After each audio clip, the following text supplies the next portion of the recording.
자, 오늘은 월드투어 선수들의 섭취량에 대해 찾아보고 유전적, 훈련적 요인에 대한 기여 비율 그리고 나이대별 기대 가능한 역량 이거에 대해서 좀 알아보겠습니다. 미디어나 연구 이런 자료를 찾아봤더니 월드투어 이제 최정상급 선수들은 80에서 90mm 그렇게 거의 이상이라고 보고 있었어요. 타데이 포가차는 25년 11월 20일 사이클링 위클리에 자료가 있었는데 노르웨이 연구원 올레 크리스티안 베르그의 분석이고 사이언스 앤 사이클링 저널에서 레퍼런스가 있었습니다. 여기서 타데이의 추정치는 체중 1kg당 91에서 96mm 이렇게 환산을 했고 이에 대한 근거는 40분 파워로 계산했습니다. 추정식은 40분 FTP와 VO2 max의 환산 비율로 가정했습니다. 선수들이 이런 측정된 VO2 max는 공개가 된 게 아니고 모두 추정된 값이에요. 어떻게 포가차의 VO2 max를 추정을 할 수 있었는지 노르웨이 연구 산출 방법을 자세하게 살펴보겠습니다. 자, 연구한 사람은 아까 얘기했듯이 올레 크리스티안 베르그, 뚜르 드 프랑스 클라이밍에서의 예외적인 파워 출력과 산소 섭취량이라는 논문이 있습니다. 자, 위에 논문을 살펴보면은 2024년 뚜르 드 프랑스 스테이지 15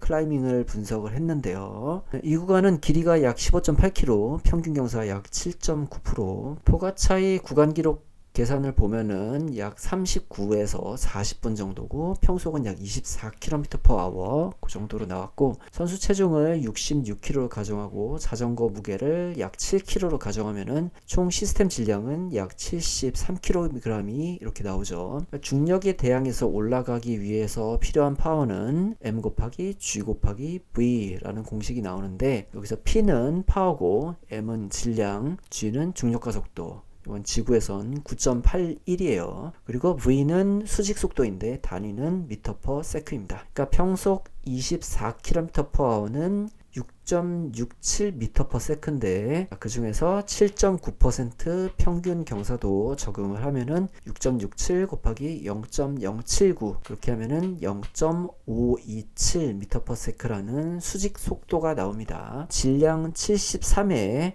중력 가속도 9.81, 수직 속도 0.527, 요거를 셋을 곱하면은 377W가 나옵니다. 여기에 공기 저항, 구름 저항을 60에서 80W로 더하면은 약 440W가 나오는데 논문에서는 방금보다 더 완전한 물리 모델을 사용해요. 고도차에 따른 공기 밀도를 변수로 포함을 해서 442 플러스 마이너스 15W 정도로 그렇게 나와 있습니다. 체중으로 나눈 값은 6.67W/kg이죠. 이게 추정된 파워인데 소요 시간은 약 40분입니다. 연구 결과는 평균 파워 약 442 플러스 마이너스 15W 약 40분간 지속된 것으로 나타났다 라고 명시가 되어 있어요. 자, 그럼 40분 파워가 나왔으니까 VO2 max를 구해볼게요. 자, 논문에서는 엘리트 사이클리스트의 그로스 에피션시 범위를 약 23%에서 24% 지정된 그 범위를 사용을 했어요. 그로스 이피션시는 기계적 효율 범위인데요. 23%가 그로스 이피션시라는 거는 선수가 베개라는 에너지를 태울 때 자전거를 앞으로 보내는 힘에 사용된 그 비율을 의미를 합니다. 나머지는 열로 사라지는 거죠. 일반인은 보통 18에서 21%, 엘리트는 22%에서 24% 정도 사용하는데 논문에서는 요거를 역산을 해요. 아까 타데이 포가차의 40분 파워는 6.67W/kg였죠. 440W는 기계적 출력이 되겠습니다. 440W가 선수의 24% 효율이라면은 전체 대사 파워는 1833W가 되는 거죠. 산소 1리터는 약 20.9kJ이라는 공식을 대입을 하면은 1833W는 분당 약 110kJ이고 산소로 역산을 하면은 5.26 리터 per minute 이렇게 나옵니다. 자, 그러면은 VO2 max의 단위가 밀리리터 per kilogram per minute라고 했죠. 5.26은 5260ml고 체중 66으로 나누면은 80ml per kilogram per minute 라고 나오는 건데 이게 40분간 유지한 분당 산소 섭취량인 겁니다. VO2인 거지 VO2 max는 아닌 거예요. VO2 max는 최대 강도 영역이고 일반적으로는 3에서 6분 정도 유지 가능한 강도입니다. 엘리트 사이클리스트의 경우에는 40분 강도는 VO2 max의 약 85에서 92%, 범위로 보고가 되고, 때문에 40분 VO2max 0.85에서 0.95를 나누면은 최대량이 VO2max 최대량이 될 가능성이 높은 거죠. 논문을 실제로 보면 이렇게 나옵니다. 최대 소비량을 명시를 하진 않았어요. 평균 파워 아까 얘기했던 대로 442 플러스 마이너스 15W, 추정 산소 소비량은 80 플러스 마이너스 3ml 킬로그램 per minute, 지속 시간은 약 40분. 포가차의 VO2max가 90 근처다라는 표현은 나오지 않습니다. 그거는 사이클링 전문 매체나 해설 콘텐츠에서 나왔어요. 자, VO2max 최상위권에는 크로스컨트리 스키 선수들이 많은데, 사이클은 주로 하체 중심 운동인데 반해서 크로스컨트리는 전신을 다 사용하기 때문에 산소 요구량도 많아요. 쉽게 말해서 여기저기서 산소를 달라고 하니까 산소 요구량이 많은 거겠죠.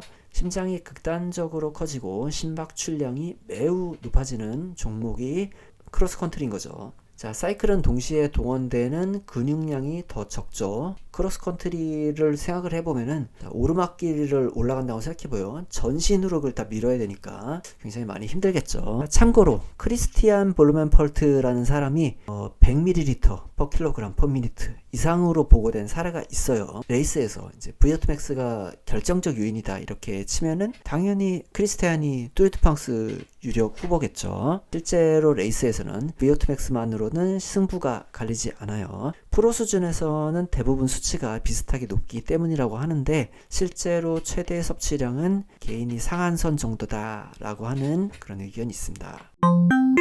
그래서 우리가 최대 섭취량을 비교해 가면서 실력을 그렇게 저울질하기에는 선수들을 한 자리에 모아서, 그것도 가장 좋은 컨디션에 트레이닝이 정점인 상황에서 진행을 해야 되기 때문에 객관적으로 완벽하게 비교하는 것은 불가능할 뿐더러 실제로 경기력과도 일치하지 않기 때문에, 물론 오픈 파워는 어택할 때 좀 유의미한 지속 시간이긴 하지만은 이거를 이제 종합적으로 봤을 때는 그런 의미가 좀 적다고 봐야 되겠습니다. 자, VO2max는 산소를 얼마나 체내에서 많이 쓸 수냐인 건데, 경기에서 중요한 거는 결국에는 와트겠죠. fractional utilization이라는 개념이 있는데, 최대 산소 섭취량 대비 얼마나 높은 강도를 지속하느냐라는 의미하는 이런 개념이 있어요. 아까 이야기했던 그로스 에피션시와는 전혀 다른 개념인데요. 100이라는 최대 능력이 있는 사람인데 누구는 40분간 90%를 쓸 수 있고 누구는 80%밖에 못 쓴다. 그러면 경기력은 당연히 다르겠죠. 그러니까 VO2max보다 40분 파워를 많이 보게 되는 것 같습니다. 자, 여기서 중요한 것은 한계에 얼만큼 더 가까운 상태로 오래 지속을 하느냐일 겁니다. 월드 투어 클라이머들은 보통 VO2max가 88mm 그 정도, 그 이상 정도인데, 그 중에 FTP는 90에서 92%, 그러니까 VO2max의 90에서 92% 정도 나오는데, 상급 동호인들, 마스터즈 이런 분들은 VO2max 60 정도에, 그 중에서 FTP는 75에서 85% 정도입니다. 자, 참고로 제 얘기를 해서 조금 이제 여러분들의 시선하고 좀 비슷하게 맞춰보면은, 저는 현재 지금 FTP가 200W고 그리고 체중은 58kg예요. VO2max는 53으로 그렇게 나오고 있어요. 200W라는 수치를 역산을 해보면은 그 VO가 한 43 정도로 나오거든요. 최대 섭취량의 53mm보다 FTP 강도에서는 43을 쓰니까 그건 약 81% 정도 쓰고 있는 거라고 볼 수 있습니다. 81%라는 거는 이제 뭐 상급 동호인들 카테고리에서 뭐 거의 중간 정도 하죠. 컨디션이나 피로도, 체력 지수 이런 거에 대해 또 변하기도 하고, 그러니까 결국에는 고정값이 아니라는 점을 참고를 해야겠습니다. FTP와 VO2max의 상관관계로 내리는 가능한 해석은 이 사람이 최대 강도에 근접한 강도에서 얼마나 지속이 가능한가 라는 것이겠죠. 그만큼 사이클은 경제성이 굉장히 중요한 종목인 겁니다. 제가 이제 효율이나 경제성 이런 이야기를 하는데, 기계적 효율인 그로스 이피션시는 에너지를 얼마나 잘 변환을 하는가 이런 거고, 최대 능력 대비 실사용비 fractional utilization은 얼마나 지속을 잘 하는가입니다. 약간의 차이가 있어요. 쉽게 풀면은 요령과 근성 이런 거다. 그런 거라고 볼 수 있습니다. 자, 결국에는 그로스 이피션시 23%에서 24%, 그리고 페달링의 기술, 그리고 공기 저항의 감소, 체중 대비 파워, 이런 것들이 뭐 사이클에선 핵심인 거죠. 그래서 VO2 max가 92여도 효율이 22%면은 분리할 수가 있는 거예요. 그러니까 크로스컨트리 선수가 사이클에 들어와도 무조건 이길 수는 없겠죠. 마찬가지로 VO2 max 올리겠다고 크로스컨트리하고 이렇게 오는 것보다 종목 특이적 훈련, 역치 지속주나 양극화 훈련이 훨씬 효율적인 거죠. 자, 그러면은 VO2 max와 FTP의 비율을 세 가지 카테고리로 구분을 해보겠습니다. 이게 최대 능력 대비 실사용비인 거예요. 월드투어의 GC 클라이머의 VO2 max는 80부터 90 이상까지의 킬로당 FTP는 5.8에서 6.5까지고, 상위 GC 클라이머의 경우에는 FTP는 VO2 max의 약 88에서 92% 범위로 추정이 됩니다. VO2 max 강도의 90% 정도로 40분 지속주 파워가 가능했다, 이렇게 볼 수가 있어요. 다음 엘리트와 마스터즈 동호인의 VO2 max는 55에서 65 정도, 그리고 체중당 FTP 4.5부터 5.0까지 라고 보겠습니다. 또한 둘 간의 비율은 78에서 85% 정도, 그렇게 보겠습니다. 자, 결론적으로 말씀을 드리면은 상위 동호인들은 월드 투어의 기량이 약 75% 정도의 기량을 갖고 있다고 이렇게 볼 수가 있는데, 퍼포먼스적으로만 본다면은 체감상 월드 투어는 동호인이 2배 정도 수준으로 느껴질 정도로 격차가 크게 있죠. 자, 왜냐하면은 파워는 선형인데 경기 결과는 비선형이기 때문인데요. 6W per kg나 4.7W per kg는 둘이 와트 per kg랑 비교를 하면은 1.3W per kg 차이죠. 근데 자전거하고 몸무게를 포함해서 60kg라고 그렇게 친다면은 같은 몸을 가진 두 사람이 78W 차이가 나는 것 정도의 차감이라고 볼 수가 있습니다. 78W 차이 꽤 크죠. 100W로 달리는데 저 사람은 178W로 달려. 차이가 꽤 크죠. 자, 그러면 정량적으로만 봤을 때 일반 동호인이 월드투어와 25% 정도 차이가 나는데, 그러면 이 25% 한번 분석을 해볼게요. 아까 이야기했던 25% 차이는 VO2 max와 FTP의 비율입니다. Fractional Utilization, 산소 섭취량 대비 얼마나 높은 강도를 지속하느냐, 이거죠. 네. 자, 그 중에 VO2 max는 15%포인트 차이고, 요거는 심장 크기나 최대 박출량, SV라 그러죠. 폐 확산 능력, 근섬유 구성.